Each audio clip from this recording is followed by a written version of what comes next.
So a lot of people don't believe that. Some say there's like an absolute genetic component, which is probably, I would probably stick with that. Some people can have entire litters of water puppies, and other people's have maybe one. But why it happens, we don't know. Definitely something that's probably in the breed, and in that regard would probably be a genetic component, regardless of how it comes about.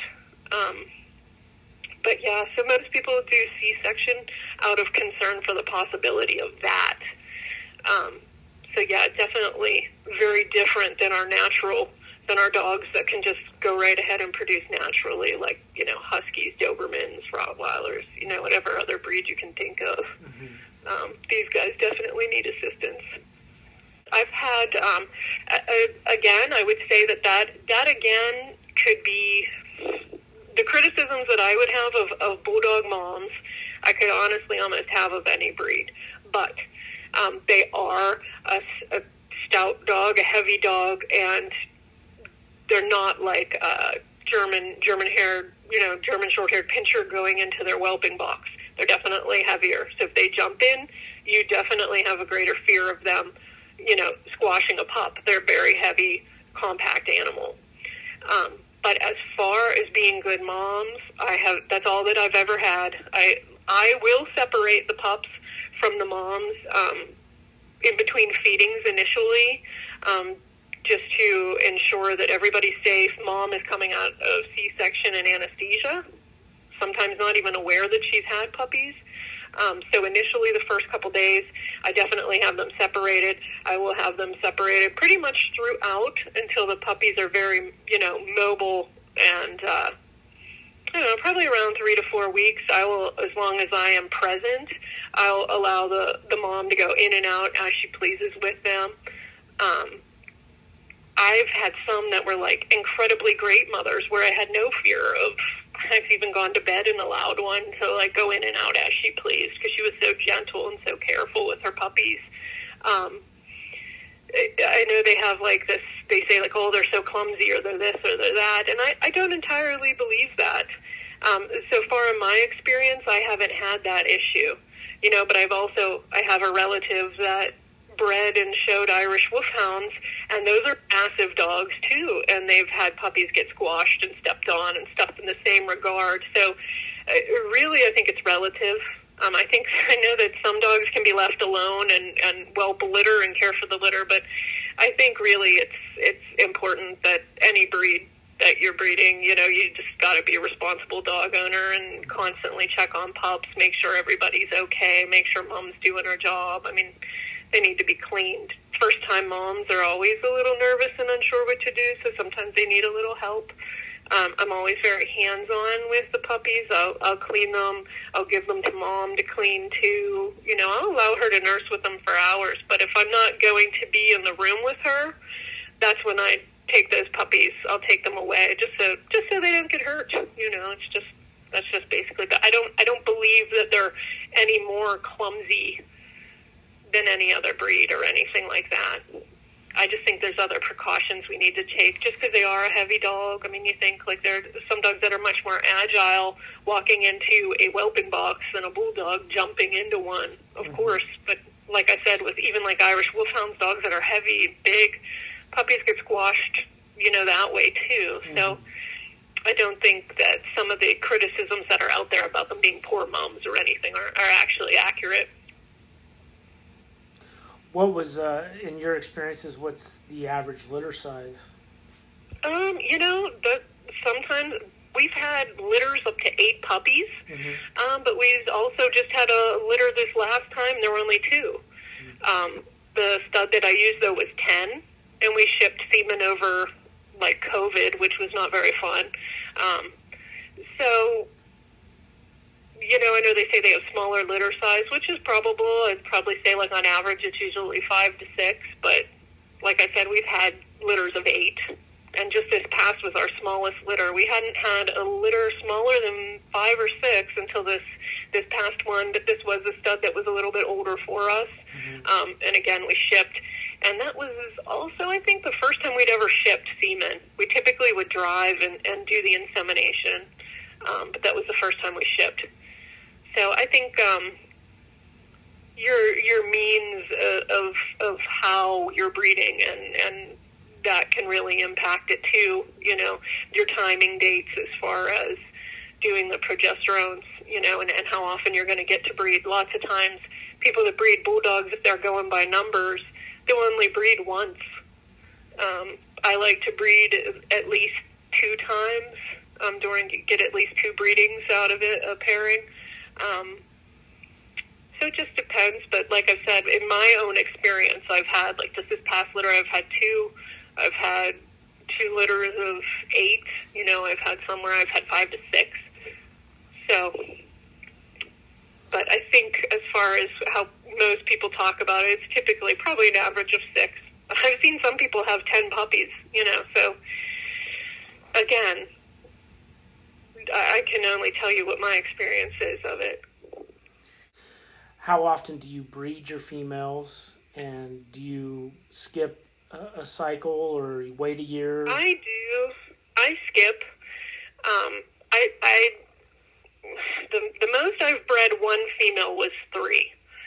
And my thing is 2 is good, unless you have a female that you feel can just so outproduce herself, or that you feel can, you know, when she gets bred to the right male, can produce just stellar specimens.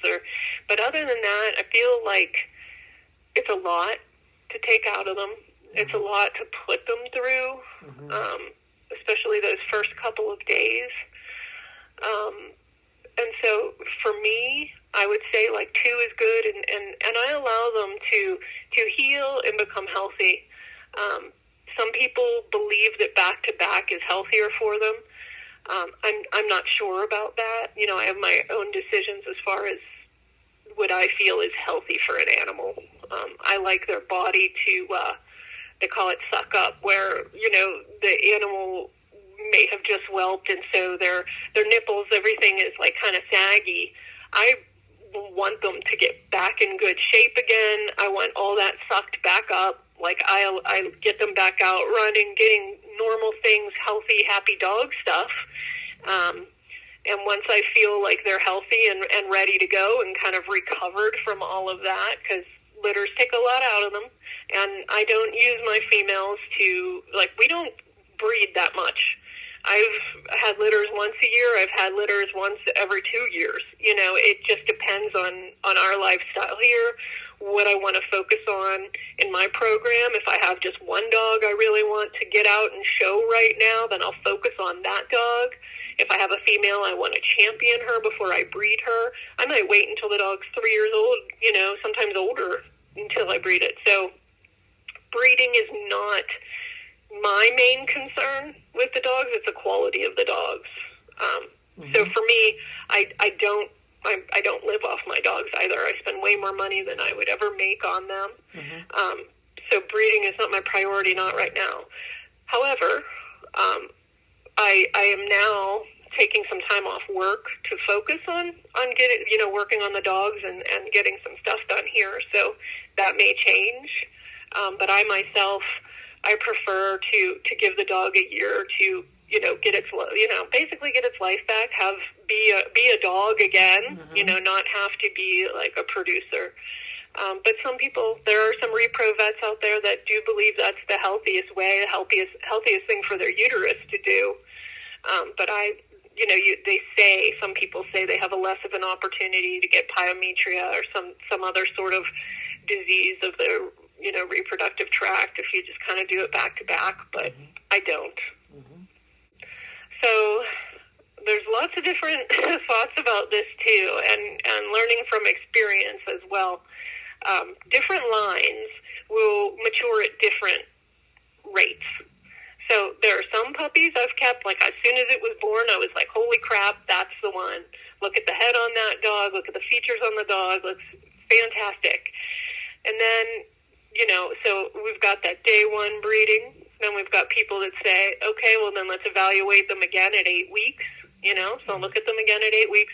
That's typically when I'll have an idea, but definitely by 8 weeks, I really know what I'm looking for. And then after 8 weeks, it's really kind of touch and go. Sometimes, and these are some other breeders I've spoken to, especially because Bulldogs, they're a medium-sized dog, but they kind of mature like a large breed where, they might not be fully matured and developed until they're like 3 years old. Mm-hmm. So I reevaluate again at about a year. So it's like birth, 8 weeks, and then 1 year. If it has a feature that I feel is something that won't change with time, like how I said with the ears when I first started, and I kind of changed the direction I was going with the dogs that I had because I didn't like that production of producing that ear. If it's something like that I know I cannot change, some people go to great lengths to correct it, even have like surgeries, they weight the ear, whatever they can do. I don't go to any of that. If I don't like what I have, if it's not turning out like I want it to be, I just find that dog a good home. And there's no reason to try and force the dog to look other than it's going to look. And it's like living a lie, right? Okay, I fixed this dog's ears, let's breed it. Oh, he's going to produce all of these ears anyway. So, like, in my mind, it's like, just rehome the puppy. Someone will love it. Give it a great home. It's just not what I'm looking for confirmation on it. So there's certain things, features like that. If it has a horrible front, feet that go, like, in completely different directions, I do not like that. If I feel like it's something that's not going to get better with time, then I definitely go ahead and let some of those animals go. Mm-hmm. No, I have a puppy right now who's gone through all kinds of wild phases, getting tall, looking fat, getting tall again, and just changing so much. And that's that's a line I've never used before. So I'm pretty sure, like, I know what the dogs and the lines I've been using, how they mature and what they end up looking like. But this one was an outcross, and she has changed so much, but right now, she'll be a year in May, and she looks fantastic. There were a couple times where we were like, I don't know if this dog is shaping out. Wow. So I like to do it. I pretty much get an idea at birth, but again, that can completely change because the male I had right now, he was not a stunner when he was born. Mm-hmm. He really started shaping out at about that 8 weeks where I could see what his movement looked like. Like, he walked, like, so delicately, and it was just a beautiful gait, even as a puppy. So I looked at him structurally. He had big ears and stuff like that. You say, all right, we got to give him some time. As the head grows, the ears will shrink, and he ended up being fantastic. I am, like, 100% happy that I solely beautiful puppy, but the movement at 8 weeks was just phenomenal. I mean, he stood apart from the other puppies in that litter. But again, like I said, like, typically like 8 weeks for real to start looking at their movement. You can begin to see certain features where you can imagine down the road, like, wow, this is going to turn into this. And it can turn into this in good and bad ways. And definitely at a year, just because I feel like they take some time to mature. But again, that's me. Some people don't have time to do that. They make their picks really soon. Some people hold on to puppies for a very long time, like an entire litter, and watch it. I don't do that. I pick a couple, mm-hmm. typically two to three, if I feel they're really promising, and then I go from there. Mm-hmm. What kind of temperament are you looking for in a puppy? Oh, geez. I want a puppy that has confidence. So some things that we start doing as soon as they're little is getting them on all different surfaces. So we've got wood floors, we've got carpeting, we've got ceramic tile, we've got everything. I like them to be social with other dogs, not intimidated, so they get taken out there with the big dogs too. I do not like an overly shy puppy, and I do not like an overly dominant or aggressive puppy. I want a puppy that's dominant, it's happy, it's carefree, it's cautious, but it's also confident at the same time. I don't like either extreme. Mm-hmm. Well, I I always do like a high quality food that has, a major protein as the first ingredient. So I don't feed a grain-free diet. Some people do. I don't. I've never found that I have needed to. But right now I'm feeding them Acana. So it has, I think I got them on the chicken one, but every couple of months I'll switch it. So if I have them on the major protein chicken, in a couple of months I'll change it to beef, or I'll change it to fish, or then I'll, put them on like a multi-protein diet. But we do a little bit of raw. Every other day I will give them a raw egg. I also will make some raw ground beef. We'll mix that up with some tuna. I'll put eggs in there too. And those are more like treats or sides to kind of like, I'll give them that like every other day by itself in the morning. And that's kind of the stuff I feel like it has some coconut oil in it and stuff too that I feel like makes their coats really nice. I like to give them cranberry, so I actually give them like some fresh cranberry, or if I give them some food, I like to have food or treats that have cranberry in them, because I feel like cranberry actually helps with a lot of those stains. Sometimes bulldogs will get stains in their folds and stuff.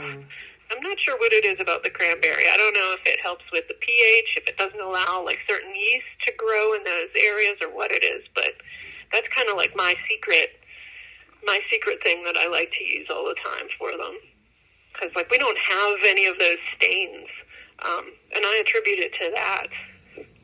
But I don't like to give them any foods that are, like a lower quality. I do from Acana.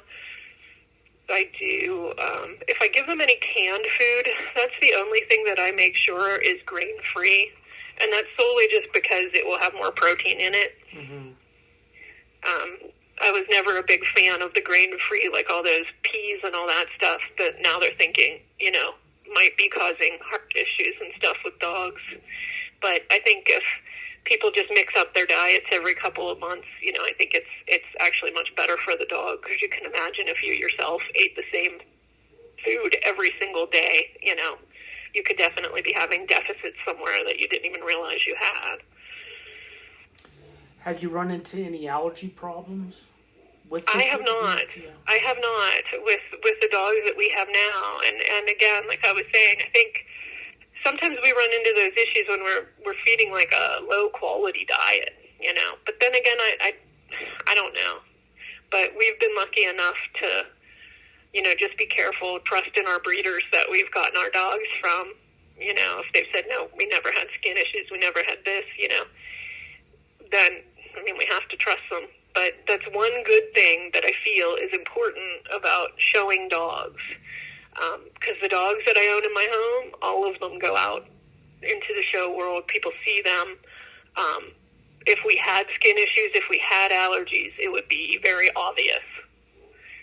So, if you think you're out showing every weekend, you can't hide a dog that's losing fur or has some sort of like eye drainage or ear infections or whatever usually are the most common signs of allergies. So that's why we like to get out there and, kind of find other breeders that like you can usually tell right away by, how stained an animal's feet may be, or, if they've got some sort of issue with like paw licking and allergies and that sort of thing.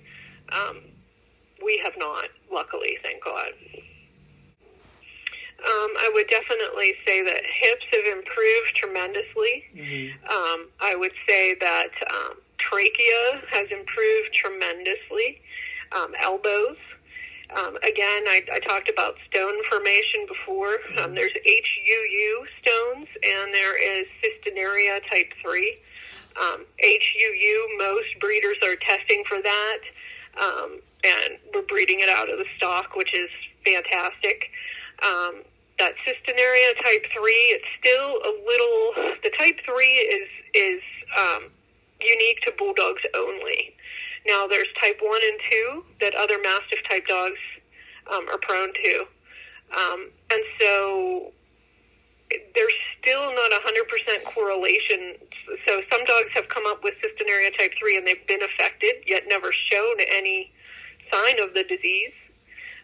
Some dogs that come up only as carriers then end up also be like producing the stone too, which they shouldn't if they're only a carrier. So there's something that we're missing with that testing, but a lot of breeders still test for it. I recommend everybody do it, test for it. Whether or not you do or don't, I haven't yet tested my stock for it, but every time any of my animals have been bred, I've used another animal that was clear for it.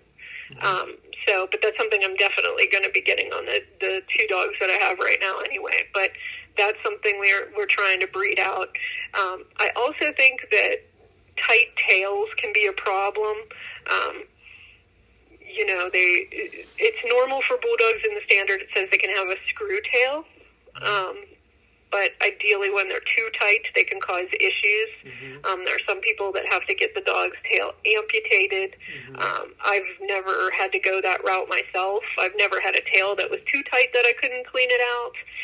Sometimes new puppy owners don't realize that the tail is tight and there's like a little bit of a pocket underneath it that you have to clean out because it'll get old, skin cells, old fur, stuff stuck underneath there. You got to clean that out every so often. Some people don't know that, but I would say like tight tails, that's just me for myself. I would really like to produce some dogs that had, several inch long tail that we can see and that can like amazingly semi-wag, right? That would probably be a goal of mine, which is what I tried to do in this last breeding that I had. And our tails were pretty good, not tight at all, and definitely had some length to them, which was good. You'll see a lot of the European dogs, they've got like some really, really nice tails. But here, you don't want to throw the baby out with the bathwater and, okay, I suddenly got a nice tail, but the rest of the dog looks like crap. So, but I would say tails, we'd definitely be trying to better those. But again, it's more specifically some of those diseases, hip dysplasia, elbow trachea. Trachea is a big thing now for people to get tested for these dogs, especially when they can have, airway, like a syndrome where they can't breathe well or hyperplastic trachea. You don't want to breed a dog that is affected by something like that, Again, showing is a great thing because it's a tool for us. If a dog can't make it around the ring without huffing and puffing and, looking like it's been running, I mean, that's a sign that there's probably a little bit of distress going on, But, I think we'd like to have better tails, at least I would. I think we've done a good job with eye testing and stuff and getting rid of some of the issues that can affect their eyes. The stones, yep, and probably trach in some of those tests. I mean, I think that everything as a whole, I think the Bulldog Club of America has done a great job with their Ambassador for Health program and really trying to reward people for healthy breeding and just really trying to change the reputation that the breed has had.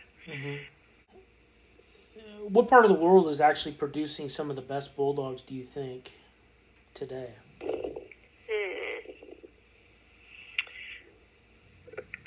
I'm a big fan of some of the lines over in Great Britain, but we've got some really good dogs here.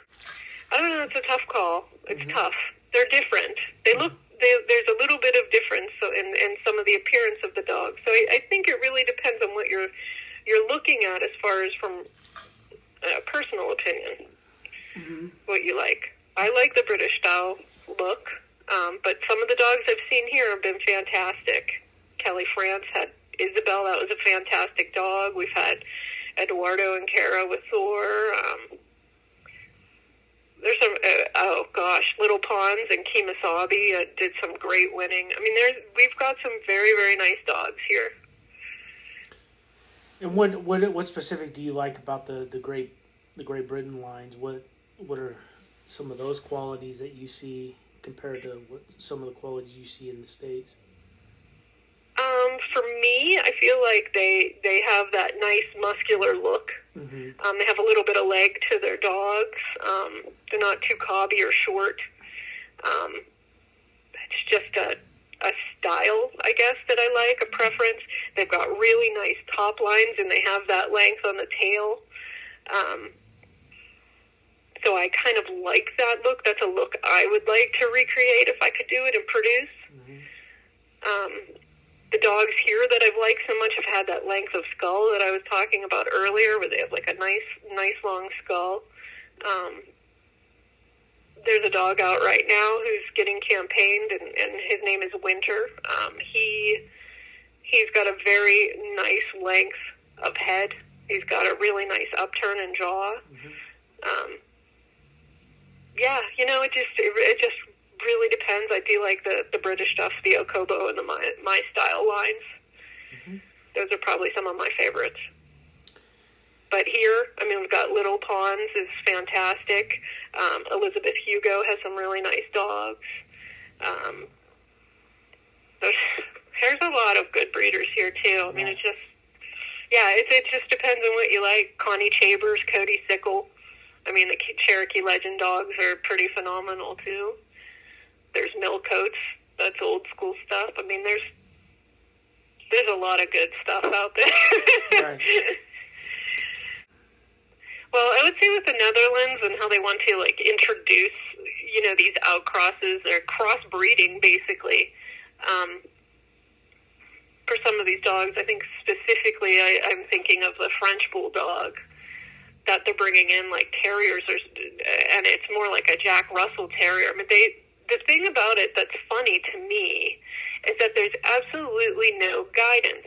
So, and they didn't recommend a specific set of breeds that should be brought into the French Bulldog to produce the length of muzzle that they're saying they need, and all these other attributes that they say that they need. So it's almost like if anybody is a French Bulldog and wants to cross it with any other breed, then you can. And in their mind, it's like it's saying we're bettering the breed. But I would say, no, that you're really not. It's very, very simple to find some health-tested dogs that have scored, the utmost, highest ratings and breed them. I don't think that's difficult. But I think with the AR groups, they don't feel that any, honestly, bracky breed or short-faced breed is healthy no matter what. They don't care. It could score, the highest ratings that any animal could, but because it doesn't look a particular way, they want the look changed. And I'm not an advocate for that at all. Like, that to me is like reckless breeding. You have no idea what you're going to produce by crossing all these other breeds. Like, at least if you have a specific breed, like a purebred, there are specific traits and temperaments that we are pretty sure those breeds are going to demonstrate. When we start crossing other things into that, we don't know what we're producing. We don't know the behavior we're getting. We know nothing. Like, everybody in the world here has a doodle. Some of them are like totally batshit crazy, and it's because some people have just bred all different anything, and because it has oodle on it, it's this designer animal and it doesn't shed, but it's absolutely crazy and I can't control it or walk it on a leash. It's the same with that. I am really anti that. I am a preservation breeder. I think we can fix most of the problems that have plagued breeds by, health testing, proper breeding, and protocols like that. I don't think that we need to totally cross breed to produce something, and there's absolutely no guidelines for it. They have no guidelines set up or breeds that they've designated as the proper breeds to breed into the French Bulldog, and that to me is like, it's haphazard. Like, it makes no sense to me. I am really anti some of the AR stuff, and most of the time my opinion of them is that they're a scam anyway. But that's just me. Oh, well, I would definitely tend to agree. I think it's going to be in relation to what? Okay? Because if you have a companion animal, and that's the group it's classified in, is a companion animal, and the companion animal is bred to be with its master, to live in a home, to, be healthy in relation to the function that it's supposed to be performing, then that dog is basically fine. Are you going to ask a companion animal to do a herding animal's job? Are you going to ask a companion animal to do a sporting dog's function? No. So we're bred for different functions, and if that's the case, and we can be healthy and we can have measurements to show that we're healthy in our function, then I would say that an animal with a flat face, with a short face, can absolutely be healthy. It's form follows function. Mm-hmm. So I cannot ask an animal that was bred to basically just be in my house and be my companion, go on short walks with me, sprint around occasionally through my, but has to be able to walk and be healthy, absolutely. But I can't ask that animal to be a sled dog and pull me for 10 miles. It's two completely different things. Yeah, I mean, I think, again, once we start making these crosses, they're not the breed that they were. Mm-hmm. Mm-hmm. It's completely something else. So if you want a dog with a longer muzzle that is a bull breed, I mean, you can get a Mastiff. Right. There's already breeds out there. I don't believe we're preserving a breed by bringing in a cross. Mm-hmm. You're just creating something else. And I think there's already dogs out there that can perform the function that these people would prefer. Mm-hmm. Again, like I've said about the Bulldog, and the Bulldog standard, is if you read it, the length of skull should be longer. It is not a flat-faced animal. Mm-hmm. Of course, yes, you shorten the muzzle. There is a lot more tissue inside of the nasal cavity there. But again, we can do tracheal testing. We can have palates evaluated. You can do Bose testing, which tests the level to, like, the degree to which an animal has obstructive airway syndrome. We find the top of the line of these animals, and that's what we should be breeding. We don't have to wipe out the entire breed or recreate something else to fix some of the issues. And again, like I'm saying, if we follow the animal rights activists, there really shouldn't be any purebred dogs left, honestly. Mm-hmm. Because they're actually find a fault with every purebred animal. And for some reason they feel that mixed breeds with the longest amount of muzzle is the answer, but it's really not. I mean, there are old English Bulldogs, which were proclaimed to be much healthier than the standard English Bulldog. And if you look at some of them, they have entropion. They still are a brachycephalic animal. They can still have extremely tight nostrils. Mm-hmm. Just because you made the muzzle longer and the animal a little bit bigger doesn't mean you've made it healthier. The same with breeding, like, you can have what the hell are they now? I got myself all confused. These poodle crosses. So you can have a golden doodle or whatever. You cross a poodle with a golden and they both have hip dysplasia, you just have animals with hip dysplasia. So, like, in my mind, I don't know that it solves any problem.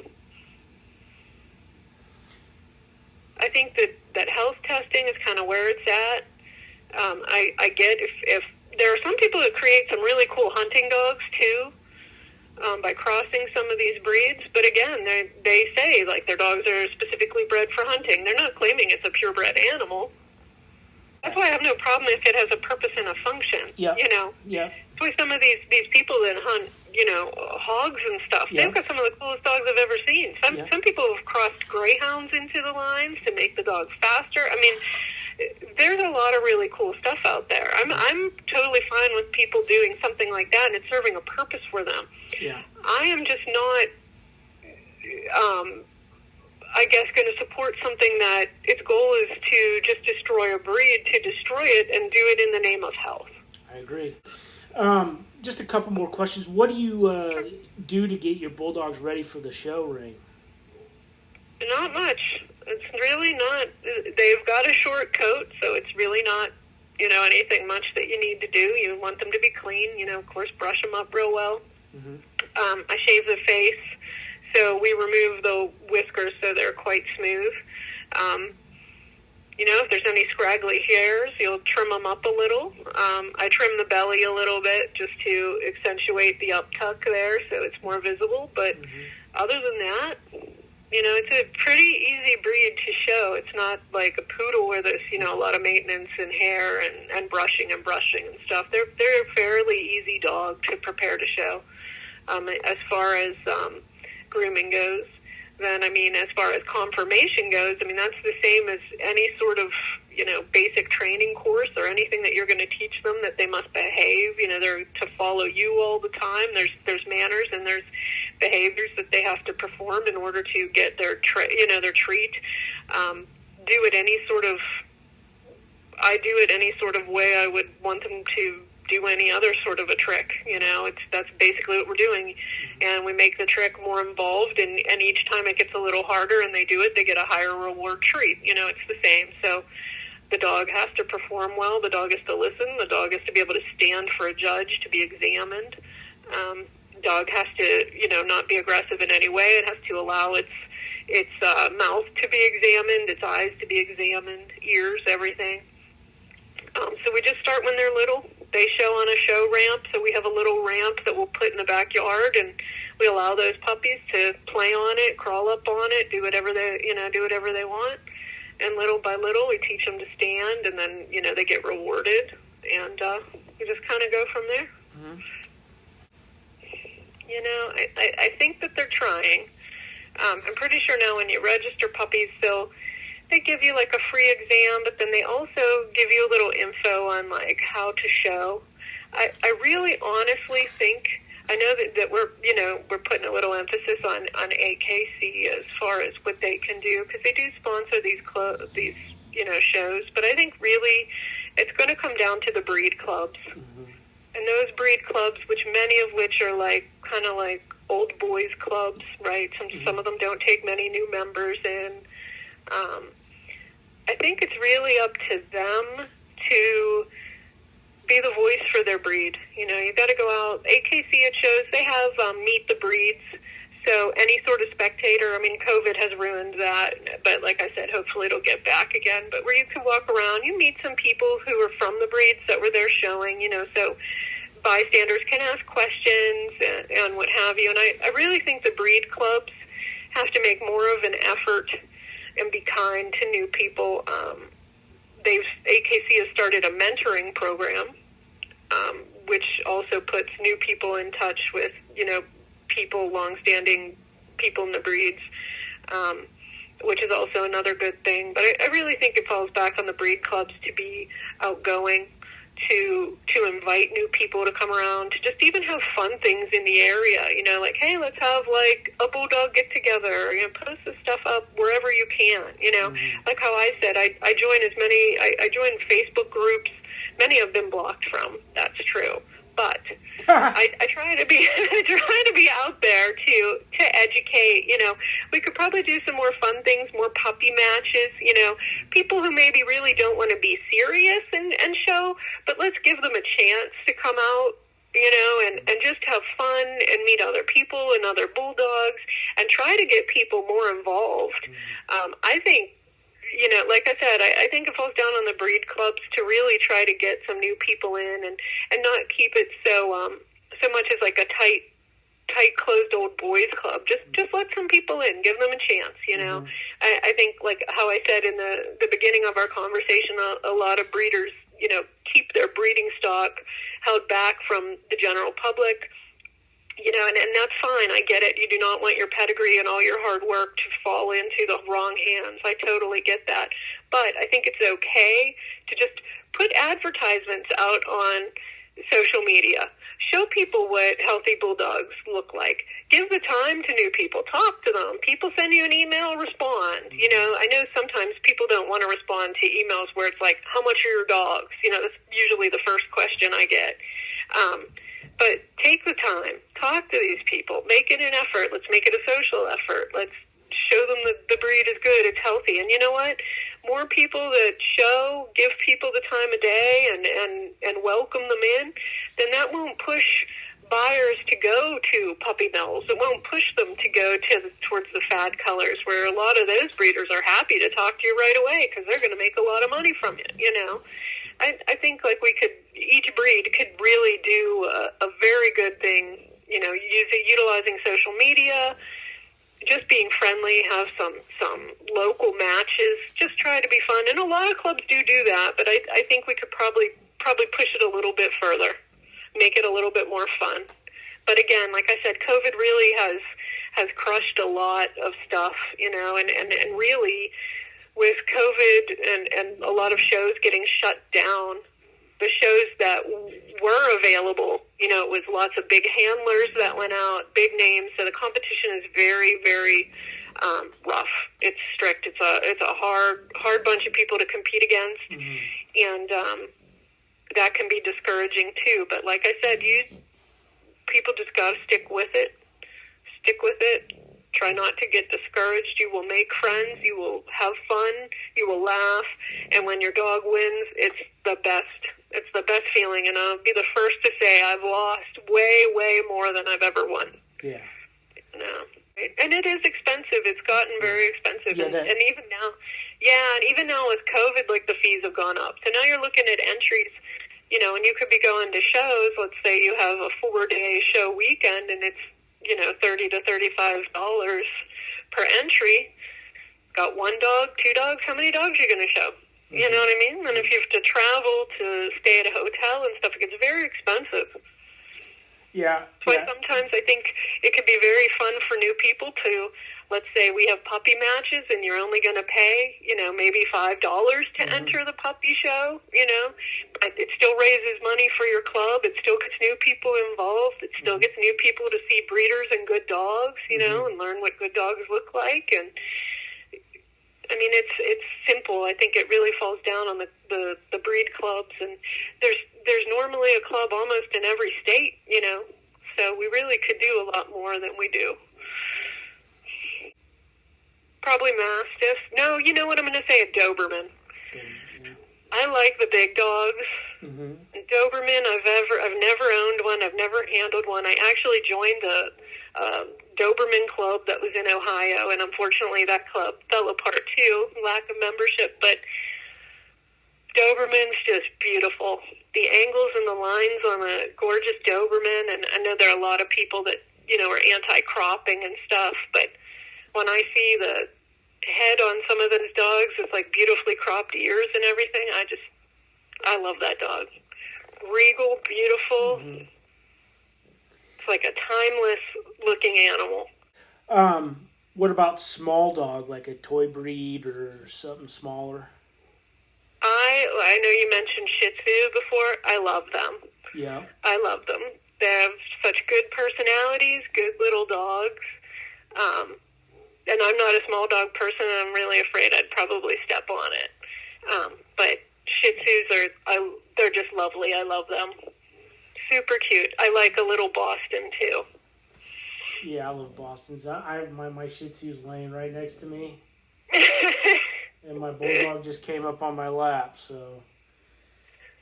Yeah, Shih Tzus have good personality. The sweetest little things, too. But they can have some sass and be tough, Oh,